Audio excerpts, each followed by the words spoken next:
My dear students, कैसे हैं आप लोग। मैं हूं सचिन और एक बार फिर से आप सभी का स्वागत करता हूं आपके अपने चैनल फिजिक्स गुरु मंत्रा पे। तो जैसा कि आपको पता है बच्चों कि हम लोग इलेक्ट्रोमैग्नेटिक वेव का लेक्चर नंबर 1 और लेक्चर नंबर 2 कंप्लीट कर चुके हैं, जिसमें मोस्ट ऑफ द पार्ट जो इलेक्ट्रोमैग्नेटिक वेव का था हमने कंप्लीट कर लिया है।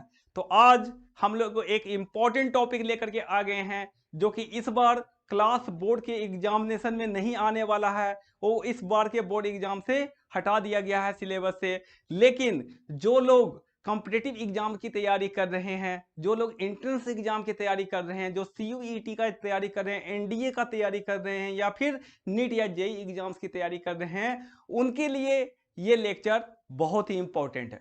ठीक है, तो आज हम लोग डिस्कस करने वाले हैं ग्रेट साइंटिस्ट इलेक्ट्रोमैग्नेटिक वेव के जो हमारे महान साइंटिस्ट थे, वो थे दैट इज मैक्सवेल। ठीक है, तो आज हम लोग स्टार्ट करने वाले हैं Maxwell equation and concept of displacement current. तो आपको मैं एक बात बताना चाहूंगा बच्चों कि जो जेम्स क्लर्क मैक्सवेल थे, एक बहुत ही महान साइंटिस्ट थे जिन्होंने पूरे इलेक्ट्रोमैग्नेटिज्म को महज 4 इक्वेशन में बांध कर रख दिया था। महज चार इक्वेशन में पूरे इलेक्ट्रोमैग्नेटिज्म को कॉन्फाइंड कर दिया, बोला यही 4 इक्वेशन है और इससे पूरा इलेक्ट्रोमैग्नेटिज्म यही 4 इक्वेशन से पूरा डिफाइंड हो जाएगा। चाहे वो ऑरस्टेड का प्रिंसिपल हो, चाहे वो गॉस लॉ ऑफ इलेक्ट्रिसिटी हो, चाहे गॉस लॉ ऑफ मैग्नेटिज्म हो, चाहे एम्पियर सर्क्यूटल लॉ हो, ये सारे लॉ इसी में, चाहे वो फैराडे लॉ हो, ये सारे लॉ उसी में सारे में कॉन्फाइंड हो जाएंगे। ठीक है, तो चलिए बिना देर किए हुए आज का एक very important lecture of electromagnetic wave हम लोग स्टार्ट करते हैं, that is concept of displacement current. तो आइए देखते हैं इस लेक्चर में क्या है। सबसे पहले बात करते हैं बच्चों ऑरस्टेड एक्सपेरिमेंट का। ठीक है, तो 1820 में क्या हुआ था, एक साइंटिस्ट थे ऑरस्टेड, जिन्होंने क्या एक्सपेरिमेंट किया था कि अगर हमारे पास में कोई करंट कैरिंग वायर है, अगर ये वायर है और इसमें एक करंट फ्लो कर रहा है, तो ये अपने अराउंड क्या करेगा, मैग्नेटिक फील्ड क्रिएट करेगा। क्या बनाएगा बच्चों, मैग्नेटिक फील्ड बनाएगा। सो उनका स्टेटमेंट क्या था ऑरस्टेड का, a current carrying wire produces a magnetic field around it, अपने अराउंड में क्या करेगा, मैग्नेटिक फील्ड क्रिएट करेगा। अब देखिए यहां पर क्या था,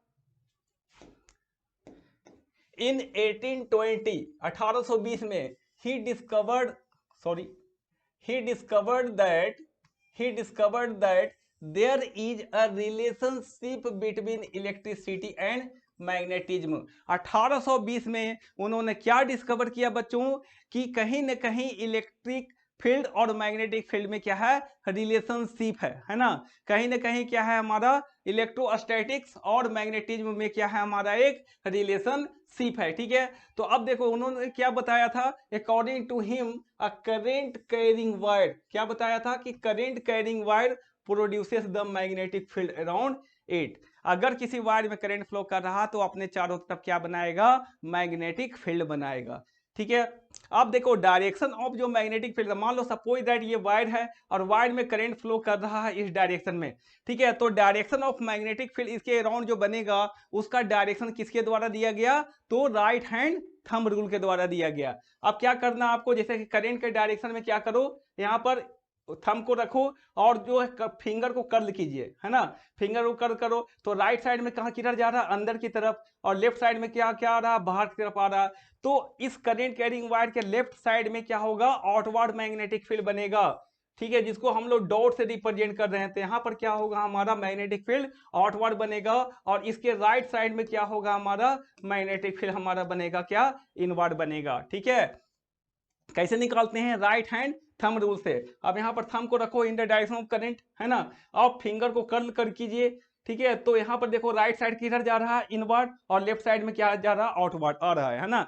सो ये होगा डायरेक्शन ऑफ मैग्नेटिक फील्ड निकालने का ये तरीका होता है। ठीक है, अब देखो ऑरस्टेड प्रिंसिपल में डिसएडवांटेज क्या था कि इन्होंने मैग्नीट्यूड के बारे में कुछ नहीं बताया था, खाली ये बताया था, सिर्फ ये बताया था कि यहाँ पर जो मैग्नेटिक फील्ड जो क्रिएट होगा वो करंट कैरिंग वायर से जो इसके अराउंड में मैग्नेटिक फील्ड क्रिएट होता है, लेकिन उसका कितना मैग्नीट्यूड होगा, उसका न्यूमेरिकल वैल्यू क्या होगा, ये सब के बारे में उन्होंने नहीं बतलाया था, जो फर्दर बायोट-सावर्ट लॉ के द्वारा दिया गया।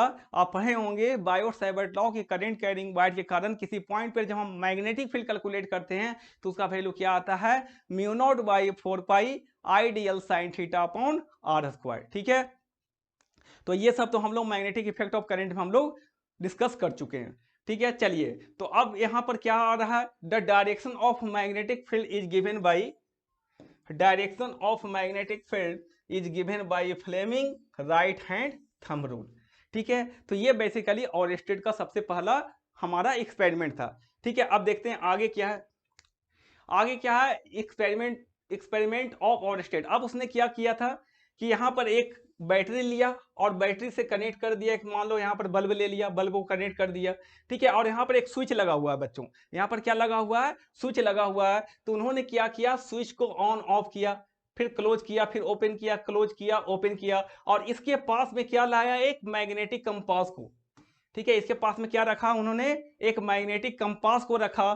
फिर उन्होंने क्या ऑब्जर्व किया कि जैसे उन्होंने स्विच को क्लोज किया तो मैग्नेटिक कंपास में क्या आने लगा, डिफ्लेक्शन आने लगा। ठीक है, फिर जैसे ही उन्होंने क्या किया, स्विच को फिर से क्या कर दिया, ओपन कर दिया, स्विच को ओपन कर दिया, तो फिर उसमें जो मैग्नेटिक कंपास में जो डिफ्लेक्शन था वो बंद हो गया। ठीक है, फिर उन्होंने स्विच को क्या किया, क्लोज किया, फिर डिफ्लेक्शन, फिर ओपन किया, फिर डिफ्लेक्शन बंद हो गया। तो इससे उन्होंने क्या कंक्लूड किया कि इस सर्किट में करंट फ्लो करने के कारण यहाँ पर कहीं ना कहीं मैग्नेटिक फील्ड क्रिएट हो रहा है, जिसके वजह से हमारा ये मैग्नेटिक कंपास में जो मैग्नेटिक नीडल है उसमें डिफ्लेक्शन आ रहा है।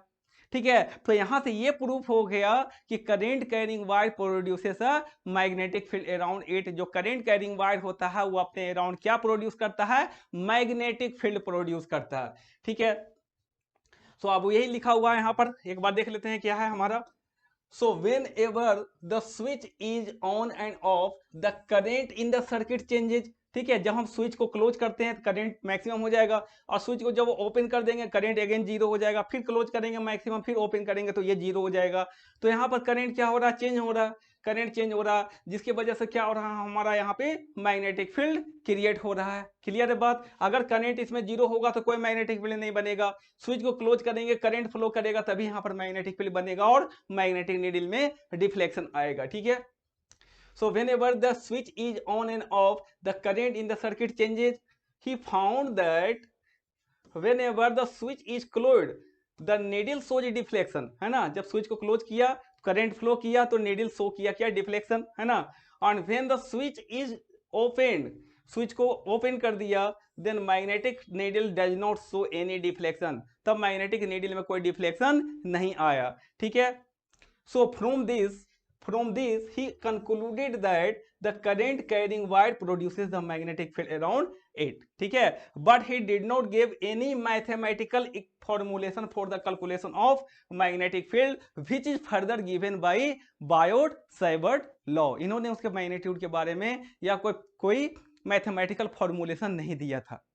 क्लियर है कि मैग्नेटिक फील्ड कैसे हम लोग कैलकुलेट करेंगे और उसका वैल्यू कितना होगा। चलिए अब नेक्स्ट देखते हैं इसमें क्या है।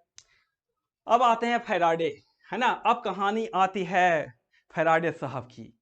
तो 1831 का समय था। ठीक है, 1831 में क्या उन्होंने देखा, ठीक है, इन 1831 that is 1831 Michael Faraday gave the Faraday law of electromagnetic induction. Faraday law of electromagnetic induction, जो कि बहुत ही फेमस हुआ ये इनका Faraday law of electromagnetic induction, जिसके बेसिस पे आज हमारा इलेक्ट्रिक जनरेटर वर्क करता है।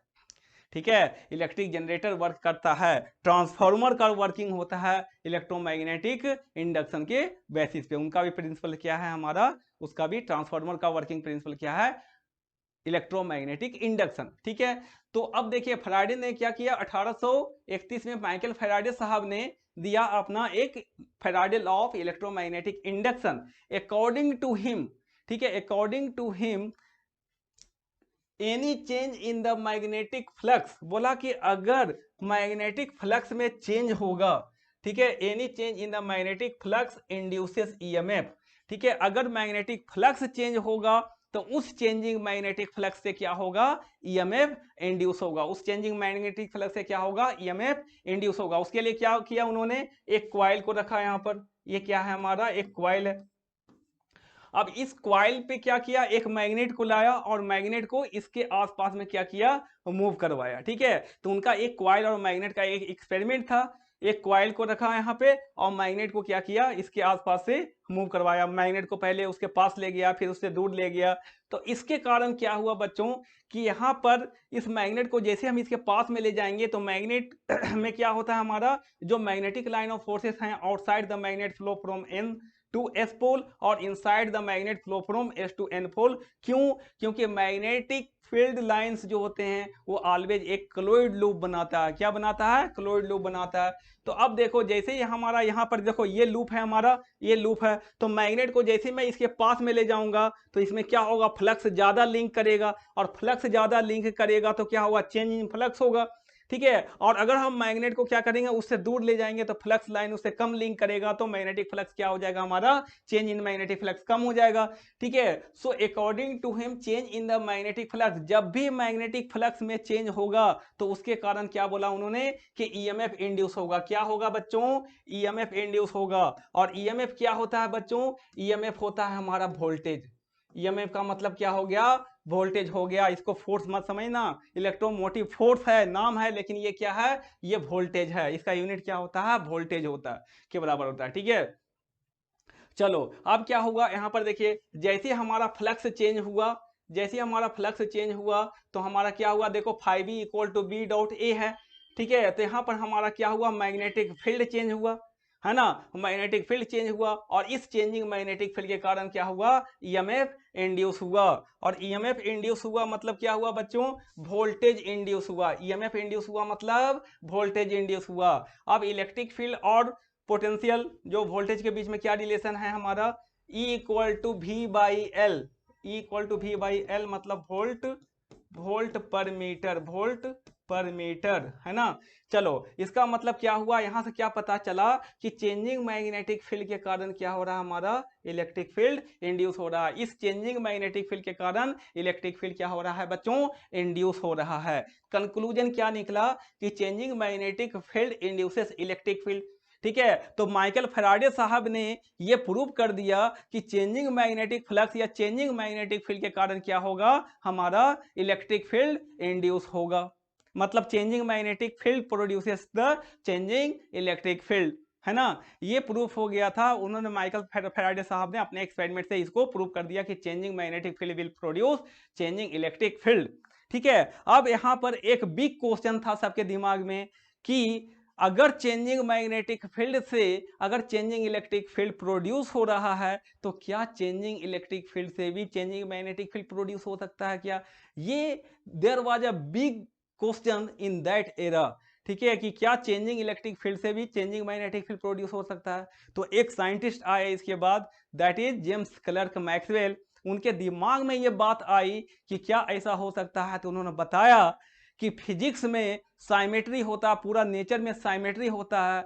तो इसका मतलब ये हुआ कि अगर changing magnetic field changing electric field को प्रोड्यूस कर रहा है तो चेंजिंग इलेक्ट्रिक फील्ड भी चेंजिंग मैग्नेटिक फील्ड को प्रोड्यूस करेगा। ये किसका स्टेटमेंट था, that is James clerk Maxwell का।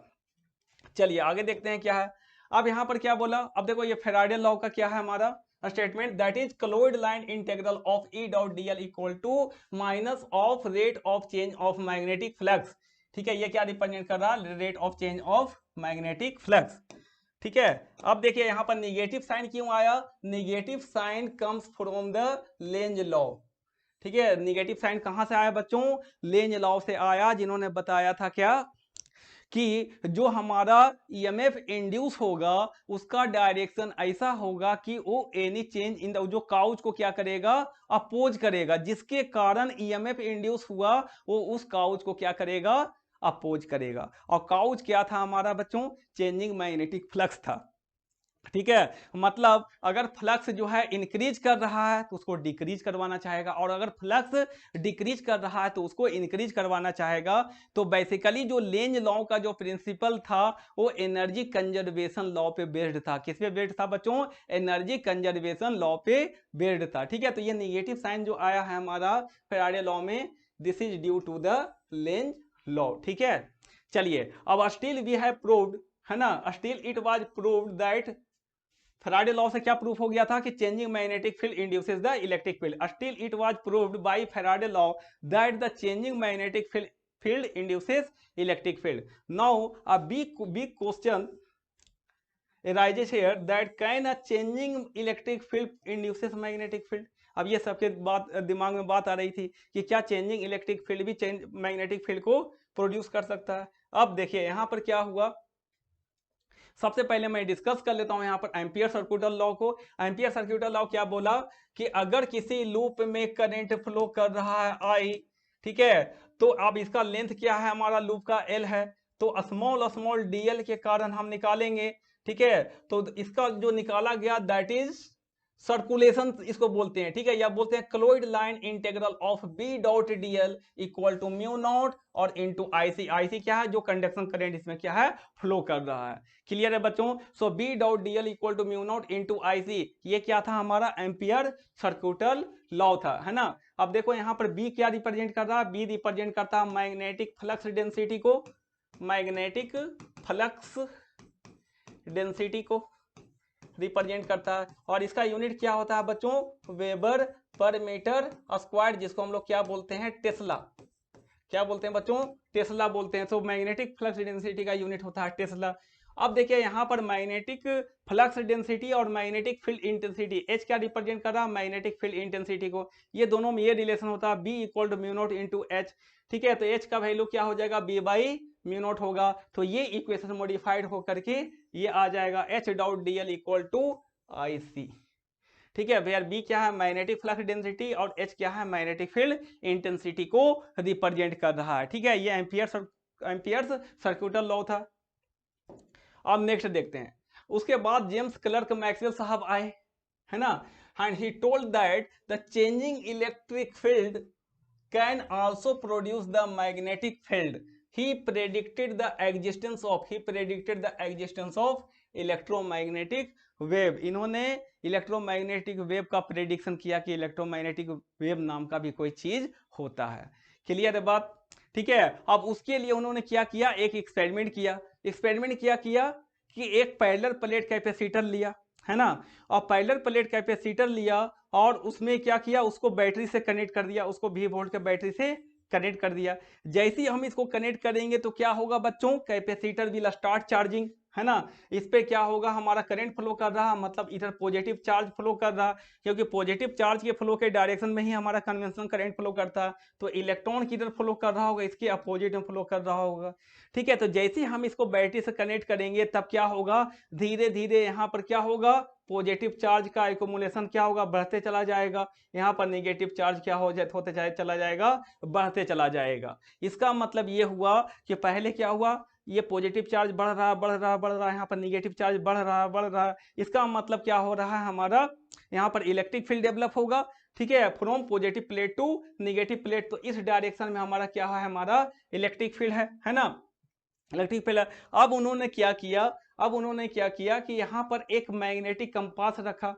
अब मैग्नेटिक कंपास रखा, ठीक है, तो ये पोजीशन 1 और 2 दैट इज पी क्यू और आर, ये तीन पोजीशन पे रख करके उन्होंने देखा। ठीक है, सबसे पहले क्या किया, इस प्लेट के बाहर रखा मैग्नेटिक नीडल को, तो देखा कि इस नीडल में क्या हुआ, डिफ्लेक्शन शो हुआ। इसमें डिफ्लेक्शन शो हुआ क्यों, क्योंकि करंट कैरिंग वायर है, और करंट कैरिंग वायर है तो अपने अराउंड मैग्नेटिक फील्ड प्रोड्यूस कर रहा है, जिसके वजह से इसमें क्या आ रहा है, मैग्नेटिक नीडल में डिफ्लेक्शन आ रहा है।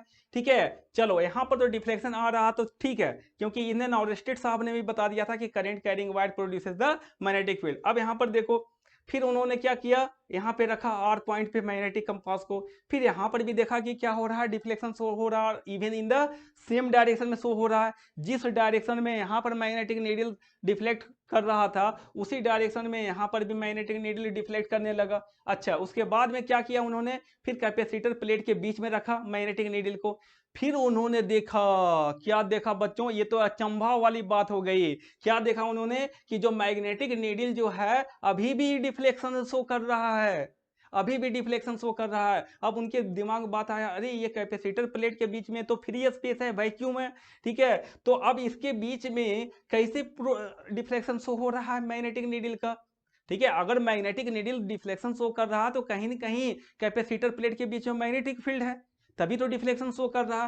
तब उनके दिमाग में बात आई कि अगर ये डिफ्लेक्शन शो कर रहा है तो यहाँ पर मैग्नेटिक फील्ड है कैपेसिटर प्लेट के बीच में, और ये मैग्नेटिक फील्ड अगर कैपेसिटर प्लेट के बीच में है तो ये मैग्नेटिक फील्ड कहाँ से आ रही है, इस प्लेट के बीच में जो हमारा मैग्नेटिक फील्ड है, इस प्लेट के बीच में जो मैग्नेटिक फील्ड रहा होगा जिसके वजह से हमारा डिफ्लेक्शन शो कर रहा है ये मैग्नेट। ठीक है, और तो उन्होंने फिर फर्दर रिसर्च के बाद में पाया क्या कि ये जो मैग्नेटिक फील्ड है वो प्रोड्यूस हो रहा है चेंजिंग इलेक्ट्रिक फील्ड के कारण। किसके कारण प्रोड्यूस हो रहा है बच्चों, चेंजिंग इलेक्ट्रिक फील्ड के कारण वो मैग्नेटिक फील्ड प्रोड्यूस हो रहा होगा। ठीक है, लेकिन इन दैट एरा उस समय केवल एम्पियर सर्क्यूटल लॉ जो दिया गया था, वो एम्पियर्स इतने बड़े महान साइंटिस्ट थे कि उनकी बातों को कोई झुटला नहीं पा रहा था। बोला कि इसका मतलब ये हो गया कि एम्पियर साहब ने जो बताया था कि करंट के कारण, ओनली करंट होगा तभी मैग्नेटिक फील्ड प्रोड्यूस होगा, है ना। मतलब करंट के अलावा कोई ऐसा चीज नहीं है जो कि मैग्नेटिक फील्ड प्रोड्यूस कर दे, है ना। अब मैक्सवेल का जो स्टेटमेंट था कि चेंजिंग इलेक्ट्रिक फील्ड के कारण क्या बन रहा है, हमारा मैग्नेटिक फील्ड बन रहा है, लेकिन ये चीज कोई मानने को के लिए तैयार ही नहीं हो रहा था कि ये चेंजिंग इलेक्ट्रिक फील्ड से हमारा क्या होगा, मैग्नेटिक फील्ड प्रोड्यूस होगा। तो बोला उन्होंने कि ठीक है, आप लोग बोल रहे हो कि करंट के कारण ही प्रोड्यूस होगा, तो फर्दर उन्होंने फिर क्या बोला कि ठीक है, आप बोल ही रहे हो कि करंट के कारण प्रोड्यूस हो रहा है, तो वो कैपेसिटर प्लेट के बीच में एक करंट है जो कि कन्वेंशनल करंट नहीं है, एक स्पेशल टाइप का करंट है जिनका नाम उन्होंने दिया क्या, डिस्प्लेसमेंट करंट, है ना। चलिए अब फर्दर देखिए यहाँ पर क्या हुआ। अब यहाँ पर यह पता चल गया कि चेंजिंग इलेक्ट्रिक फील्ड के कारण कहीं ना कहीं यहाँ पर मैग्नेटिक फील्ड बन रहा है, और मैग्नेटिक फील्ड बन रहा है जिसके कारण यहाँ पर मैग्नेटिक नीडल में क्या आ रहा है, डिफ्लेक्शन आ रहा है। So from this he proved that the magnetic field between the plate, there exist a magnetic field between the plate, है ना। ये पता चल गया कि मैग्नेटिक फील्ड है तभी तो डिफ्लेक्शन शो हो रहा है।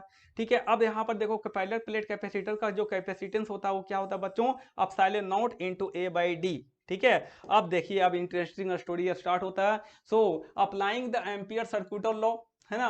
अब क्या किया उन्होंने, एम्पियर सर्क्यूटल लॉ लगाया, कहाँ पे लगाया, इस लूप में, लूप 1 में, लूप 2 में और लूप 3 में। जब लूप 1 में लगाया उन्होंने तो एम्पियर सर्क्यूटल लॉ लगाया, तो क्या देखा, लूप 1 में B dot D L equal to mu not into I C, ये सेटिस्फाइड हो रहा था, ये सेटिस्फाइड हो रहा था। तो चलो यहां तक भी ठीक है। फिर उन्होंने क्या किया, लूप नंबर 3 पे लगाया। अब लूप नंबर 3 क्या है, इसमें लगाया लूप नंबर 3 में, तो यहाँ पर भी सेटिस्फाइड हो रहा था क्योंकि कंडक्टिंग वायर में करंट फ्लो कर रहा। ठीक है, तो यहाँ पर भी सेटिस्फाइड हो रहा था, यहाँ पर भी सेटिस्फाइड हो गया। लेकिन जब लूप 2 में उन्होंने लगाया, जब लूप 2 में लगाया, इसमें जो कि कैपेसिटर प्लेट के बीच में है ना, एक लूप रखा हुआ है क्वाइल। ठीक है, तो इसमें जब लूप 2 में लगाया B dot D L equal to, B dot D L equal to, तब क्या हो जाएगा, according to Ampere's law B dot D L equal to mu not into R, इसके बीच में तो करंट है ही नहीं, इसके बीच में तो करंट है ही नहीं अकॉर्डिंग टू एम्पियर्स लॉ। अगर इसमें करंट नहीं है तो बी डॉट डी एल तो फिर क्या हो जाएगा, जीरो हो जाएगा, बी डॉट डी एल तो जीरो हो जाएगा। और अगर B dot D L zero हो गया, लेकिन अब एक चीज बताओ, अगर ये B dot D L zero हो जाएगा, आप कैपेसिटर प्लेट के किसी पॉइंट पे देखो क्या केसीएल सेटिस्फाइड हो रहा है क्या। अब यहां से करंट आ रहा है आईसी, और यहां से बोल रहे हो जा रहा है कितना, 0 एम्पियर, तो चार्ज कंजर्वेशन लॉ तो फॉलो ही नहीं हो रहा है, मतलब केसीएल तो सेटिस्फाइड नहीं हो रहा। तो दो प्रॉब्लम एसोसिएटेड था वहां पर। पहला क्या था हमारा हुआ, that is KCL is not satisfied eight any point on the plate, plate के किसी भी पॉइंट पे क्या हो रहा, केसीएल सेटिस्फाइड नहीं हो रहा था, मतलब चार्ज कंजर्वेशन लॉ सेटिस्फाइड नहीं हो रहा था at any point on the plate. और तो एम्पियर सर्क्यूटल लॉ भी सेटिस्फाइड नहीं हो रहा था between the plates of parallel plate capacitor. मतलब यहां पर जब उसने लगाया क्या, integration of B dot D L, तो ये सेटिस्फाइड ही नहीं हुआ। ये सेटिस्फाइड ही नहीं हुआ। अब यहाँ करंट ही नहीं है तो ये तो फिर जीरो हो जाना चाहिए था according two ampere circuital law. तब उन्होंने सोचा कि आखिर क्या है पंगा इनके बीच में, ये कैपेसिटर प्लेट के बीच में ऐसा क्या पंगा है। ठीक है, तो फिर पता चला, फिर फर्दर रिसर्च से उन्होंने क्या बोला, बोला कि ठीक है ये आईसी आ रहा है ना, तो यहाँ से भी करंट कुछ जा रहा होगा, यहाँ से जा रहा होगा, तो उस करंट का नाम उन्होंने दिया क्या कि ये हमारा क्या है, डिस्प्लेसमेंट करंट है, जो हमारा चेंजिंग इलेक्ट्रिक फील्ड के कारण जो मैग्नेटिक फील्ड बना है। ठीक है, और मैग्नेटिक फील्ड कैसे बनता है, करंट के कारण, तो वो चेंजिंग इलेक्ट्रिक फील्ड के कारण ये हमारा क्या बना है, डिस्प्लेसमेंट करंट बना है, और इसके कारण हमारा क्या हो रहा है, मैग्नेटिक फील्ड प्रोड्यूस हो रहा है। तब उन्होंने बताया कि ठीक है आप लोग मानने के लिए तैयार नहीं होते हो, तो ये हमारा चेंजिंग इलेक्ट्रिक फील्ड है, और इस चेंजिंग इलेक्ट्रिक फील्ड के कारण क्या हो रहा है, हमारा चेंजिंग इलेक्ट्रिक फील्ड के कारण हमारा डिस्प्लेसमेंट करंट बन रहा है, और इस डिस्प्लेसमेंट करंट के कारण हमारा क्या हो रहा है, मैग्नेटिक फील्ड प्रोड्यूस हो रहा है। ठीक है, तब धीरे धीरे उनकी बातों को मानने के लिए थोड़ा थोड़ा लोग तैयार हो गए, बोले कि हाँ ठीक है ऐसा हो सकता है कि ये डिस्प्लेसमेंट करंट है, और जिसके वजह से वो मैग्नेटिक फील्ड बन रहा है वहां पर कैपेसिटर प्लेट के बीच में। ठीक है, तो अब then Maxwell told that there is a slightly correction. तब उन्होंने क्या बोला कि जो एम्पियर साहब ने अपना एम्पियर सर्क्यूटल लॉ दिया है वो सही है, कोई दिक्कत नहीं है, लेकिन उसमें स्लाइटली करेक्शन है। ठीक है, और करेक्शन क्या है जो उन्होंने बतलाया था, he told that there exist a current which is not the conventional current. ठीक है, जो कि कन्वेंशनल करेंट तो नहीं है, but he named this current as a displacement current. उन्होंने क्या इसका नाम दे दिया, उसका नाम दिया डिस्प्लेसमेंट करेंट, जिसको आईडी से रिप्रेजेंट करते हैं। ठीक है, so to prove his point, अपने पॉइंट को प्रूव करने के लिए, ठीक है, he told that as the needle deflect there exists a magnetic field between the plates of parallel plate capacitor which is formed by the changing electric field। जो capacitor plate के बीच में जो हमारा मैग्नेटिक फील्ड बना है वो changing electric field के कारण हमारा बना है। ठीक है, चलो अब यहां पर क्या हो गया, अब एक्सप्रेशन ऑफ डिस्प्लेसमेंट करंट निकालते हैं। तो अब देखो सबसे पहले एम्पियर्स लॉ क्या था हमारा, एम्पियर्स लॉ था हमारा integration of B dot D L equal to mu not into I C, mu not into I C, ये हमारा एम्पियर्स लॉ था। ये क्या था हमारा, एम्पियर्स लॉ है ना, एम्पियर्स लॉ था हमारा। अब उन्होंने क्या किया, इसमें स्लाइटली एक टर्म को और ऐड कर दिया, बोला और उसको नाम दे दिया एम्पियर्स मैक्सवेल लॉ।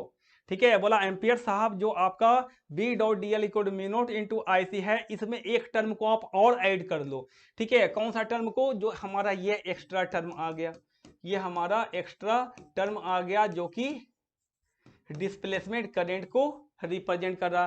तो डिस्प्लेसमेंट करंट हमारा जो हो गया that is equal to epsilon naught into d phi E by d t. ये टर्म हमारा जो है ये क्या है, हमारा डिस्प्लेसमेंट करंट है ना, ये क्या है हमारा डिस्प्लेसमेंट करंट है ना बच्चों, ये हमारा क्या हो गया, ये डिस्प्लेसमेंट करंट हो गया। ठीक है, तो अब यहां से क्या पता चला कि ये B dot D L equal to क्या हो गया हमारा, mu not into I C plus I D equal to mu naught I C plus mu naught और इंटू इसका value epsilon naught into d phi E upon d t. This is called displacement current है ना। अब देखो further it was proved that from continuity that magnitude of the displacement current is same as the conduction current।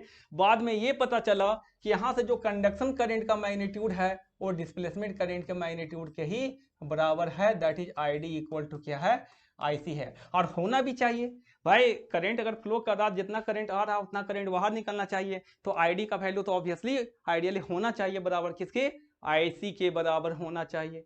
ठीक है, अब एक चीज बताइए, यहां पर अगर आईडी प्लस आईसी दोनों हो गया तो क्या अगर हम लोग किसी पॉइंट पे लगाएं तो क्या दोनों करंट होगा, क्या दोनों एट ए टाइम एग्जिस्ट नहीं करेगा। अगर हम कंडक्टिंग वायर की बात कर रहे हैं तो वहां पर आईसी होगा, आईडी जीरो हो जाएगा। Between the plates of parallel plate capacitor की बात कर रहे हैं तो यहाँ पर आईडी का वैल्यू क्या हो जाएगा, यहाँ पर आईडी का वैल्यू नॉन जीरो होगा लेकिन आईसी जीरो हो जाएगा। फिर इस पॉइंट पे हम लोग बात करेंगे तो आईसी केवल होगा और आईडी का वैल्यू जीरो होगा। तो किसी भी पॉइंट पे केवल और केवल एक ही करंट होगा, दोनों साइमल्टेनियसली एग्जिस्ट नहीं करेगा। ठीक है, तो देखो यहाँ पर अगर हम लोग बात करें जिस पॉइंट पॉइंट पे आईसी नॉन जीरो होगा उस पॉइंट पे आईडी क्या होगा, जीरो। जिस पॉइंट पे आईडी नॉन जीरो होगा उस पॉइंट पे क्या होगा, आईसी का वैल्यू क्या हो जाएगा, जीरो। अब इसको प्रूव कर देते हैं, ठीक है। Prove that ID equal to IC. तो आईसी क्या है हमारा बच्चों, rate of flow of charge के कारण फ्लो बन रहा है हमारा। तो IC equal to d Q by d t, that is rate of flow of positive charge, d Q by d t. ये हमारा करंट का डेफिनेशन है। अब देखो यहाँ पर जो डिस्प्लेसमेंट करंट है वो क्या आया था, epsilon not into d phi E by d t. अब देखो ये epsilon not into phi E क्या होता है बच्चों, ई डॉट ए होता है, equal to epsilon not into, और क्या होता है electric field between the plate क्या होता है हमारा, सिग्मा बाई एप्सिलॉन नॉट, ठीक है। सिग्मा बाई एप्सिलॉन नॉट मतलब क्या हो गया बच्चों, सिग्मा बाई एप्सिलॉन नॉट हो गया मतलब Q by epsilon not into A. इसका वैल्यू रख दो, Q by epsilon not A से कैंसिल हो गया, ठीक है। तो यहाँ से एप्सिलॉन नॉट और एप्सिलॉन नॉट भी कैंसिल आउट हो गया, क्या बचा d Q by d T, और d Q by d T क्या रिप्रेजेंट कर रहा है, आईसी को।